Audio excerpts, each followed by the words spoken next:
Fala galera que acompanha o canal Pauta Quente.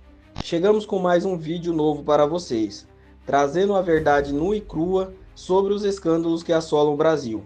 E hoje vamos falar de mais uma bomba envolvendo o governo petista. Uma denúncia grave que escancara a corrupção e pode derrubar ainda mais a já abalada credibilidade do governo Lula. Foi descoberta uma fraude bilionária no INSS, com estimativas apontando que cerca de 6,3 bilhões de reais foram desviados dos cofres públicos. Dinheiro que deveria ir para aposentados e pensionistas. Um rombo vergonhoso que o governo tentou abafar, mas que veio à tona graças à imprensa independente e não pela grande mídia que insiste em proteger os demandos do poder. Pessoal, agora a grande pergunta é: quem vai devolver o dinheiro roubado? Como sempre, o prejuízo recai sobre o povo. Já há indícios que essa conta será empurrada para a União, ou seja, nós cidadãos é que pagaremos a fatura, seja por meio de mais impostos, aumento no preço dos combustíveis, da energia elétrica e no custo de vida em geral. Agora, o Belucci, quem vai devolver essa grana que foi roubada dos aposentados e pensionistas? É isso que a população quer saber. O ministro da Fazenda, Fernando Haddad, disse que a orientação do governo é ressarcir aqueles que foram afetados pelos descontos indevidos em aposentadorias e pensões pagas pelo INSS. Mas a forma de fazer ainda não foi decidida. Então, até agora nada. O ministro ainda lembrou que há um conjunto de aposentados que não formalizaram queixa. Vamos conferir um trecho da fala do Haddad. A orientação do governo é, evidentemente, reparar o dano causado pelas pessoas que foram responsabilizadas pelo que aconteceu. Mas a maneira de fazer, ontem eu conversei com o Vinícius, ainda não está formatada. Nós vamos encontrar o caminho para isso, porque essas pessoas foram lesadas, né? Nós vamos encontrar o caminho de reparação. Entendi. E só uma dica, viu? É só pedir para a AGU bloquear o patrimônio das 31 associações que fizeram os descontos até o limite desses descontos e abrir investigação rastreando para onde foi parar o dinheiro. Não precisa definir muito não, é coisa simples, é só fazer. O ministro do Trabalho, Luiz Marinho, também falou sobre a fraude do INSS. Marinho diz que o INSS vai sair fortalecido após a investigação da Polícia Federal. Vamos conferir um trecho do que disse o ministro. É evidente, tem toda uma pressão, o meu amigo ministro Lupe, que está explicando, mostrando e mostrando as providências adotadas. Tenho certeza que nós vamos passar por mais esse problema. Nós vamos virar essa página, o INSS vai ser mais forte e mais representativo a partir disso. Acho que é muito importante esse processo de observar que os problemas, eles trazem também oportunidades para a gente aperfeiçoar. Vamos lá então. Belucci, mais futuro então. A gente vai ressarcir, só não sabe como, vamos sair mais fortes disso. Como é que fica essa narrativa constante? Ou seja, joga a esperança para lá e a pancada para o presente. Pois é, Capaz, e fica até a sugestão para os artistas da Lei Rouanet abrirem mão desse recurso. Falar, vamos aqui em benefício dos aposentados, já que estamos sendo beneficiados com dinheiro do pagador de impostos para fazer a nossa cultura de massas. Em nada ajuda a cultura brasileira, muito pelo contrário, bastante atrapalha, ensina conceitos e valores bastante Você tá com uma vontade, equivocados. Você não foi no show do Gilberto Gil? Não fui. Você tá com uma vontade. Tá.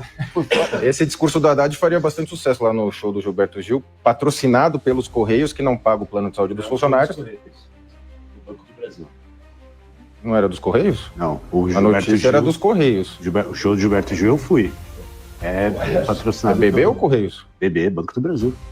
Então, excelentemente gasto esse dinheiro com o show do Gilberto Gil do Banco do Brasil. Parabéns, só que ao contrário, o Banco do Brasil. E o Gilberto Gil não precisaria, né? Isso é importante deixar claro, ele é um artista consagrado, não precisaria desse tipo de patrocínio, tem trânsito e poderia fazer um show por... Esquece agora o Gilberto Gil, toca o pau. Pessoal, mas o que o Haddad poderia fazer, evidentemente, é fazer o que já tem sido feito. Ele, com a ajuda do Supremo, pode falar, esse dinheiro que a gente vai ressarcir não entra no orçamento. Já tem essa mágica no Brasil, esse dinheiro aqui não faz parte do orçamento, vamos ressarcir. E é possível que grande parte dos prejudicados sequer saibam e sequer vão vir a saber.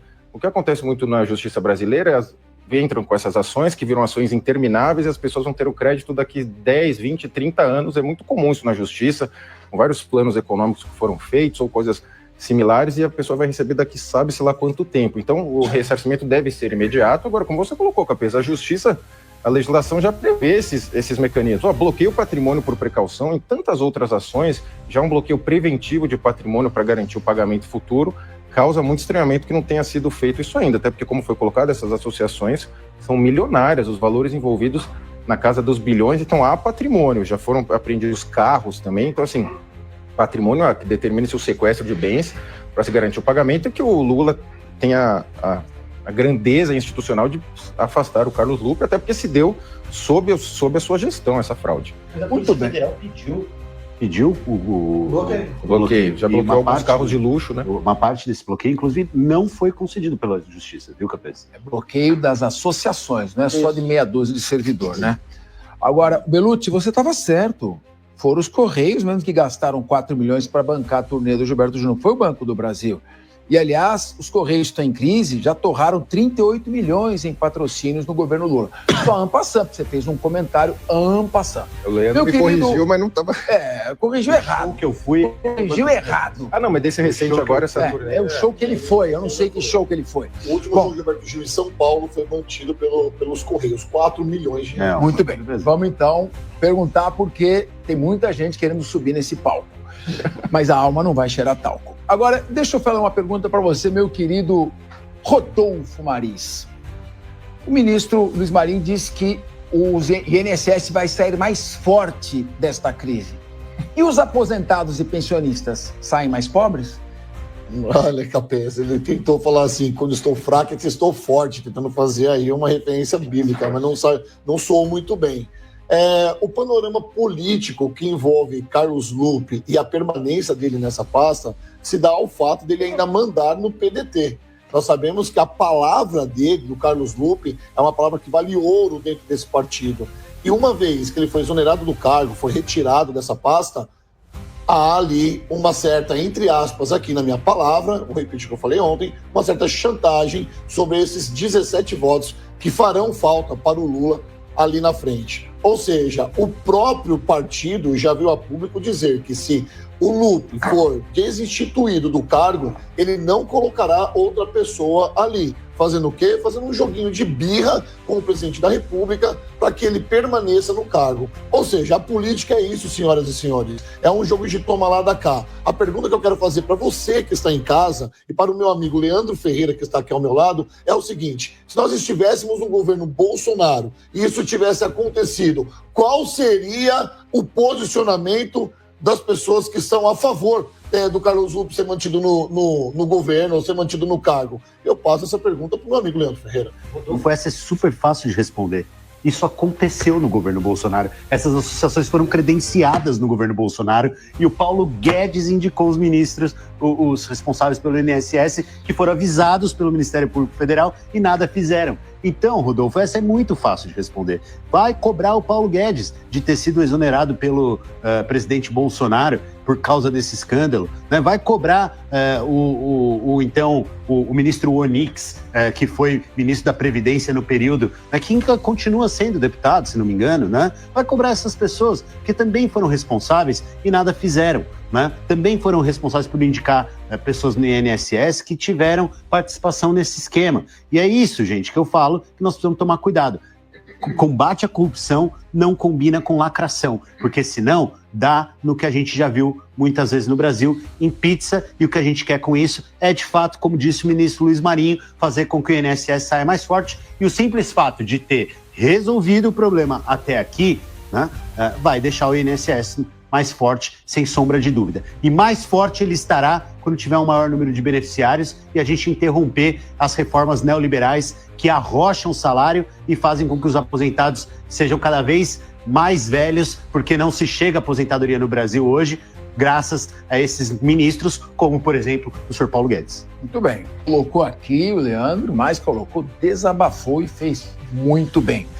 Mas, meu querido Sérgio Zagarino, só trazendo do debate para a realidade, a fraude foi descoberta só em 2023, não foi descoberta na gestão do Paulo Guedes. Senão, nós estaríamos aqui cobrando o Paulo Guedes por omissão também.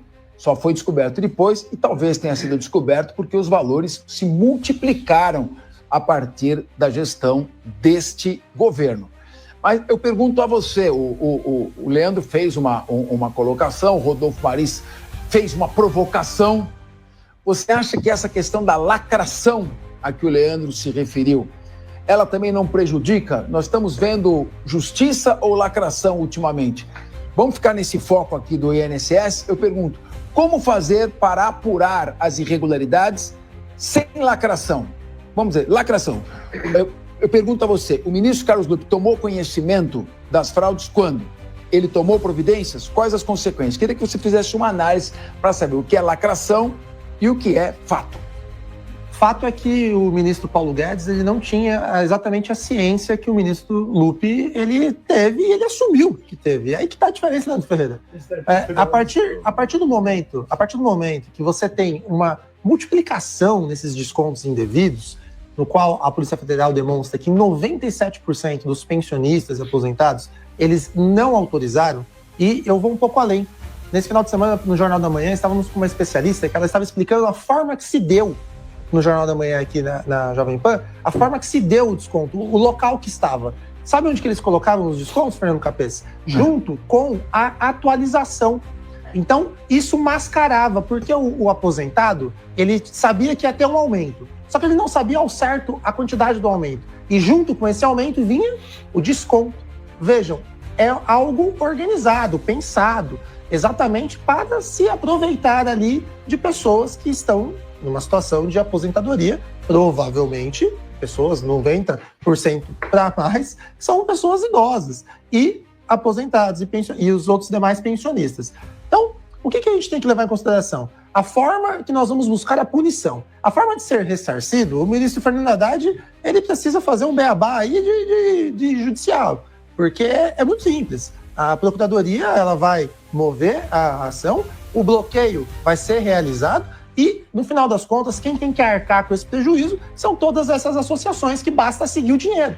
Você bloqueia, você identifica para onde foi o recurso e você depois vai na esfera criminal encontrar e penalizar os responsáveis. Então, assim, a gente tem que se atentar aos fatos e não ficar realmente lendo. Você está certo. Se a gente ficar falando aqui de lacração, isso não vai para lugar nenhum. Por isso que eu fiz o apontamento da própria CPI. A CPI tem que ser menos midiática e mais objetiva, pragmática. Agora, é claro que as autoridades do INSS e funcionários que estavam antes do início deste governo precisam ser responsabilizadas também e verificar se tiveram alguma participação. Só para pontuar, o presidente do INSS na época era Renato Rodrigues Vieira e ele foi demitido. Não por causa desse escândalo do qual não se tinha conhecimento, mas pela demora numa fila de mais de 2 milhões de segurados que se avolumava. Teve responsabilização política pela incompetência, que é aquilo que estamos falando.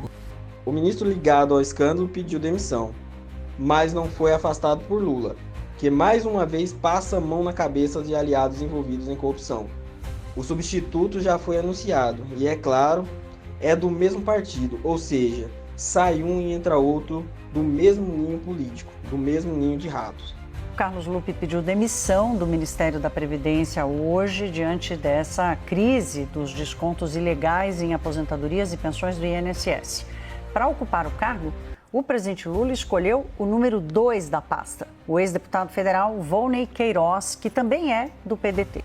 Enquanto isso, a esquerda segue no poder destruindo tudo por onde passa. Nada prospera onde a esquerda governa. Jair Bolsonaro ainda tentou barrar esse tipo de esquema, mas o sistema corrupto é forte e espalhado por todas as partes. Desde a sua saída, os casos de roubo e desvio só aumentaram. E aí, pessoal? Gostou do conteúdo de hoje? O que serão os próximos episódios dessa história? Será que teremos alguém preso nessa operação? Será que novamente vai ficar tudo em pizza? Vai acabar como foi feito com a Lava Jato? E hoje os condenados estão todos soltos aí, cometendo crimes novamente? Para a gente continuar trazendo mais conteúdo como esse, segue, compartilha, que sempre terá atualização e ficaremos de olho no que está acontecendo no cenário nacional e na política interna do Brasil.